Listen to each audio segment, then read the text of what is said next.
அப்போ இந்த டிஃபன் ரெசிபியை ட்ரை பண்ணுங்கள். இது செய்கிறது ரொம்பவே ஈஸிங்க. ஒரு 10 நிமிஷத்துலேயே நம்ம இந்த டிஃபன் ரெசிபியை ரெடி பண்ணிடலாம். உள்ளே இருக்கிற அந்த வெஜிடபிள்ஸோட சாப்பிட்றதுக்கு ரொம்பவே டேஸ்ட்டாக இருக்கும்.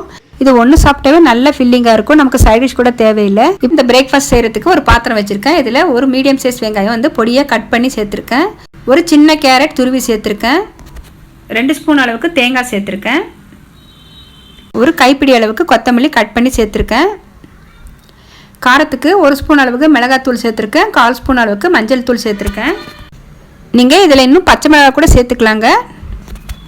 அப்புறம் ஒரு கைப்பிடி அளவுக்கு பாலக்கீரை எடுத்திருக்கேன். இது பொடியாக கட் பண்ணி சேர்த்துக்கலாம். பாலக்கீரையில் பார்த்தீங்கன்னா நிறைய நமக்கு வந்து அயன் சத்து இருக்குது.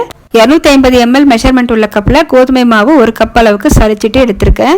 கோதுமை மாவு சேர்த்துட்டு உப்பு சேர்த்துருக்கேங்க. உப்பு சேர்த்துருக்கிற வீடியோ வந்து மிஸ் ஆகிருக்கு. மாவுக்கு தேவையான அளவுக்கு உப்பு சேர்த்துக்கோங்க.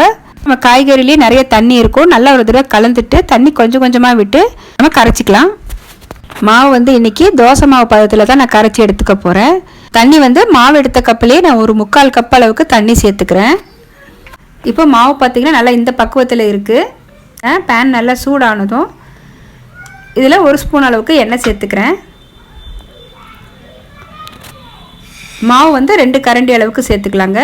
இந்த மாவு வந்து நம்ம வந்து மெலிசாலாம் தேய்க்க முடியாது. கொஞ்சம் மொத்தமாகவே நான் ஊற்றி எடுத்துக்கிறேன். மேலே கொஞ்சம் வேக வச்சு ஸ்வீட் கார்ன் சேர்த்துக்கிறேன். நமக்கு இந்த அடை சாப்பிடும்போது நல்லா டேஸ்ட்டாக இருக்கும். ஸ்வீட் கார்ன் இருந்ததுன்னா சேர்த்துக்கலாங்க. இல்லைன்னா நம்ம பச்சை பட்டாணி கூட வேக வச்சு சேர்த்துக்கலாம். அதுவுமே ரொம்ப டேஸ்ட்டாக இருக்கும். லைட்டாக இப்போ க்ளோஸ் பண்ணி வைக்கலாம். ஒரு 5 நிமிஷத்துக்கு வேகட்டும். இப்போ ஒரு பக்கம் நல்லா வெந்திருக்கு. அடுத்த பக்கம் திருப்பிக்கலாம். நல்லா 2 பக்கமும் வெந்ததும் நம்ம பிளேட்டுக்கு ட்ரான்ஸ்ஃபர் பண்ணிக்கலாம். இப்போ நம்மளுக்கு கோதுமை மாவு வெஜிடபிள் அடை இப்போ ரெடி ஆயிடுச்சு. ஒரு பிளேட்டுக்கு மாற்றிக்கிறேன்.